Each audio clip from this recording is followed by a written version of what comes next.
Hello everyone, welcome to मुस्तारा Khatoon channel. आज मैं आप सबके सामने अपडेट लेकर आई हूँ एमपी कोटा एडमिशन के बारे में। केंद्रीय विद्यालय में 2022-23 सेशन के लिए एडमिशन का प्रोसेस चल रहा है। हर साल एमपी कोटा के द्वारा एडमिशन किया जाता है, लेकिन इस बार सभी के सामने प्रश्न है, जिज्ञासा है कि क्या इस बार एमपी कोटा के द्वारा केंद्रीय विद्यालय में एडमिशन होगा या नहीं। तो ये बहुत बड़ा सवाल है, बहुत लोगों को जानना है।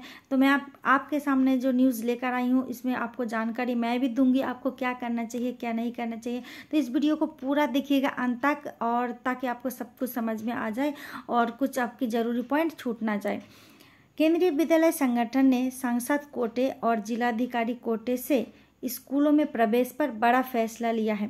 केंद्रीय विद्यालय ने अभी बड़ा फैसला लिया है, लेकिन अभी फैसला पूरा परमानेंट नहीं लिया गया है। अभी मैं इसके आपको डिटेल बताती हूँ। अगर आप मेरे चैनल में नए हैं तो चैनल को प्लीज़ सब्सक्राइब जरूर कर लें। और यहाँ देखिए क्या लिखा है, बड़ा फैसला। केंद्रीय विद्यालय में अब सांसद और जिलाधिकारी कोटे से नहीं मिलेगा दाखिला, केबीएस ने लगाई रोक। इस तरह की न्यूज़ छपी अमर उजाला जैसे न्यूज़ चैनल वगैरह में। इसकी मैं आपको डिटेल बताती हूँ। अभी यहाँ पर पूरी बात नहीं सामने आ रही है, तो आप देखिए यहाँ पर क्या है। केंद्रीय विद्यालय संगठन ने सांसद कोटे और जिलाधिकारी कोटे से स्कूलों में प्रवेश पर बड़ा फैसला लिया है। केबीएस ने सांसद कोटे और जिलाधिकारी कोटे सहित विशेष प्रावधानों के तहत केंद्रीय विद्यालय में प्रवेश पर अगले आदेश तक रोक लगा दी है, लेकिन अगले आदेश तक, यानी अगला आदेश आ सकता है। कहते हैं ना, होप फॉर द बेस्ट, कुछ उम्मीद रखिए, आशा रखिए। अभी कोई बिल्कुल ऐसा नहीं कि डिलीट हो गया है या बिल्कुल रोक ख़त्म कर दिया गया है एमपी कोटा, ऐसा कुछ भी नहीं हुआ है। अभी कोई बड़ा फैसला सामने नहीं आया है, कोई नोटिफिकेशन अभी सामने नहीं आया है, केंद्रीय विद्यालय की कोई नोटिफिकेशन नहीं है आया है। अभी इस तरह की बात है कि अगले आदेश तक रोक लगा दी गई है। अभी एमपीजी वगैरह के पास कूपन नहीं दिया जा रहा है, लेकिन आपको आपके बच्चे के लिए बातचीत करते रहना है। आपके बच्चों के एडमिशन के बारे में सोचिए। अगर कुछ % भी चांस हुआ और उनको कूपन मिल गया तो फटाफट कूपन वो भर के बच्चों का नाम दे देंगे, तो उन बच्चों का एडमिशन पक्का होना ही है। लेकिन अगले आदेश तक रोक लगा दिया गया है, तो नेक्स्ट आदेश क्या हो सकता बढ़ जाए। 10 सीटों के लिए होता है ना, सांसद जी को 10 सीट मिलता है, 10 बच्चों का एडमिशन करा सकते हैं।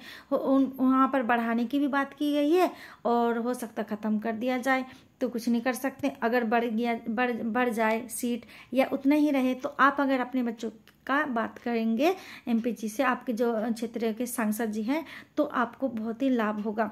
और मैं आपको डिटेल बता देती हूँ यहाँ पर क्या है। संसद में उठी थी मांग, क्या हुआ था।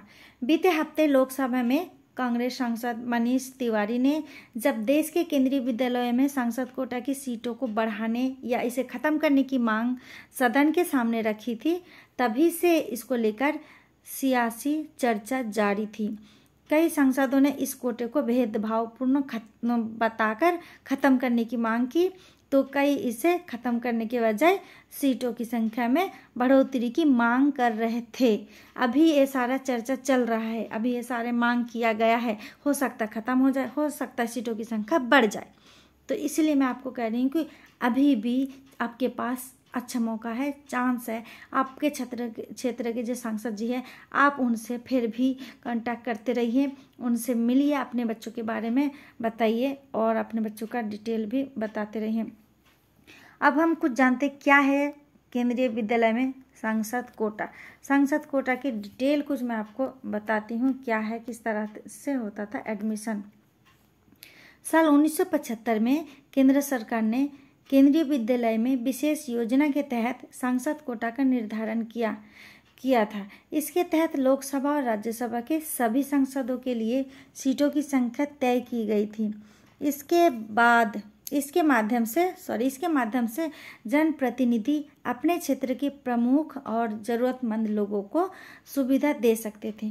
ठीक है। संसद केंद्रीय शिक्षा मंत्रालय और केंद्रीय विद्यालय संगठन को एक कूपन और छात्र जिसका प्रवेश कराना हो उसकी पूरी जानकारी भेजते हैं। इसके बाद संगठन द्वारा आधिकारिक वेबसाइट पर शॉर्टलिस्ट किए गए छात्रों का नाम जारी किया जाता है और इसके बाद एडमिशन की प्रक्रिया शुरू होती है। हालांकि ध्यान देने वाली बात है कि यह सुविधा केवल पहली से 9वीं कक्षा तक ही लागू होती है। यानी आप बात करेंगे तो क्लास 1 में ज़्यादा सीट होती है। अपने बच्चों का अगर क्लास 1 में कराना है तो अभी से बात कर लीजिए, 9th क्लास तक का एडमिशन करा सकते हैं वो, उसके बाद नहीं। सांसदों के साथ ही केंद्रीय शिक्षा मंत्री के पास भी 450 छात्रों को प्रवेश दिलाने का कोटा दिया गया है। 450 छात्रों को केंद्रीय शिक्षा मंत्री एडमिशन करा सकते थे, अभी नहीं है, ये कोटा ख़त्म हो चुका है। अभी सिर्फ एमपीजी यानी मेंबर ऑफ पार्लियामेंट जो है, एमपीजी जिसे हम सांसद जी कहते हैं, उनके पास सिर्फ 10 सीटों का कोटा है, उसमें अभी चर्चा चल रहा है। इससे पहले एचआरडी कोटा वगैरह, एचआरएम कोटा वगैरह तो ख़त्म हो ही चुका है। और अभी देखिए एमपी कोटा का क्या होता है। जो भी अपडेट आता है मैं आपके लिए आपके सामने लेकर हाजिर रहती हूँ। और आप मेरे चैनल को सब्सक्राइब कीजिए। अगर आप कुछ कमेंट करते हैं, कुछ पूछते हैं तो मैं आपके जवाब देने के लिए तैयार हूँ।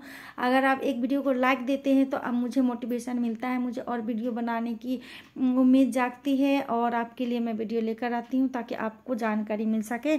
इसीलिए आप ज़रूर मेरी वीडियो को लाइक करें और चैनल को सब्सक्राइब करें। Thanks for watching.